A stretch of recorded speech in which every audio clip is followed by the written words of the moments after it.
we've just gone to the morning break on day 2 of the Undercover Policing Inquiry, Tranche 3, Phase 1. It's the second day of opening statements.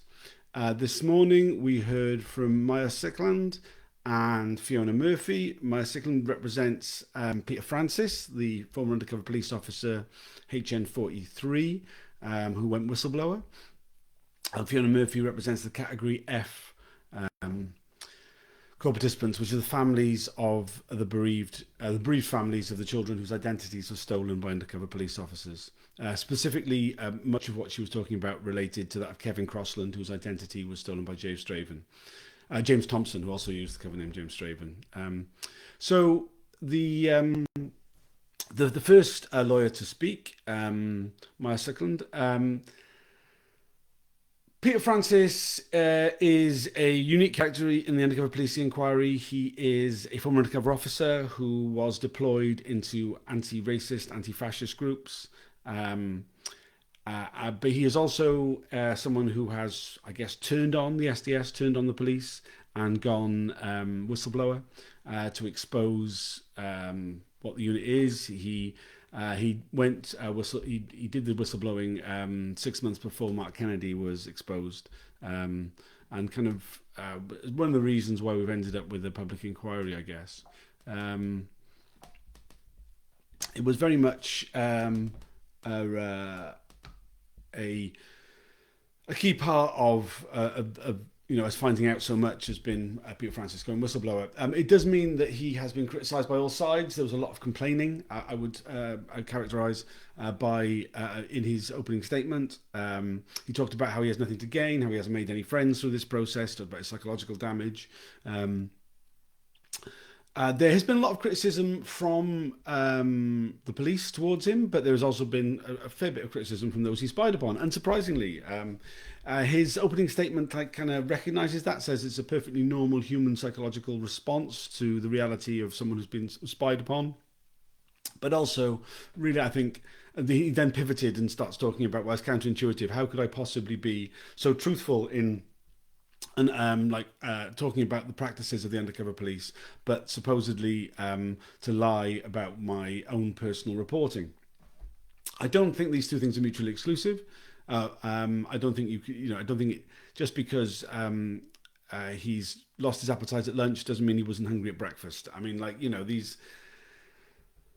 It makes perfect sense to me that when he was an undercover officer, that some of the reports he made were simply in pursuit of his own career, because that's kind of what people do. But that he's had a crisis of conscience later on and has been truthful about the role of the undercover police and the way in which they behaved, in which he has been very honest about the tacit approval of sexual relationships, or deceptive sexual relationships, about the casual racism, misogyny, and bigotry within the unit. He'd been very strong on the extreme racism that he was that his manager was one manager, HN16, particularly engaged in. It was I think because. So I've seen the disclosure. I've seen the opening for his written statement that is still subject to restriction until he comes to give evidence. So I can't talk about it, but there is criticism. There is criticism within of those he was targeting. His reports are critical of the people he was targeting, as is the norm, I guess, for all the undercover officers when they're reporting on people. It's unsurprising people have been critical back. I think perhaps because he has been critical of both the police and activists, it kind of suggests that he is telling the truth because he's in the middle somewhere. But I think that does leave him open to criticism from other sides. I mean, that's just the nature of these things.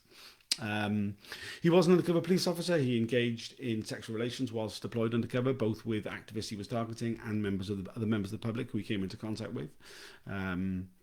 He's been held his hands up, to be fair to him, about his wrongdoings. But obviously there is going to be some degree of criticism. I think it's very useful. I mean, I think it's incredibly useful to us as activists for the kind of stuff that Peter Francis has shared, to really fill out our understanding of the police, particularly at the beginning, but still to this day. Yeah. So then we, Fiona Murphy representing the category F families, particularly the Crosslands, but I mean also others, and particularly like the restricted family. So there is one of the families whose family member was who's dead, whose identity was stolen by an undercover police officer. Because that officer has anonymity, they are unable to use their own name during proceedings. I mean, I find this one of the particularly grotesque. I mean, there's so many grotesque things, but one of the particularly grotesque natures of the inquiry is to afford more dignity to the former undercover officer than it does to a bereaved family. Yeah, I mean, to talk a lot of generalities about how, you know, how disgusting the undercover policing practice was of stealing dead children's identity. It is one of the most gross aspects of the whole story. But then specifically to do with James Thomson and his in the really unpleasant way that he approached using Kevin Crossland's identity. Kevin Crossland was killed age 5 in an aeroplane accident in 1966. The accident killed his entire family apart from his father. His father was dying of cancer at the same time as James Thomson was using Kevin Crossland's identity, giving the name to police, researching the family. It's a great upset to the rest of the family who survive. It's appalling. It's pointed out that despite the fact that he was acting illegally by getting driving licenses, bank details, banking services in those false names, that even though some of the other undercover cops thought, oh, he's going to be charged with this, he's going to be arrested for this, these are genuine crimes, he was only informally reprimanded because there was a culture of impunity really within the unit. So, yeah, interestingly, Fiona Murphy went over her allotted time by a minute or so, and John Mitting felt the need to interrupt her. Certainly, once again, the chair always feels more comfortable. I mean, just interrupting a female lawyer than a male one. I contrast that with the politeness he treated Delva Saunders, who was being outright rude yesterday. Just a small thing, really, but notable.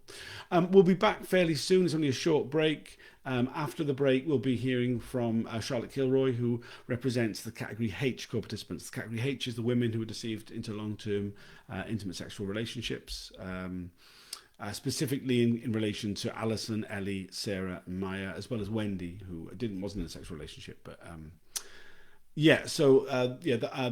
before lunch as well, we might have time for. We should have time for Angus McLaughlin, KC, who represents S, who is Mark Jenner's ex-wife. Mark Jenner was the undercover officer who used the cover name Mark Cassidy and deceived Alison into a long-term intimate relationship. Okay, so just a short one. I'll be doing another video at lunchtime. I'll see you then. Thanks for joining.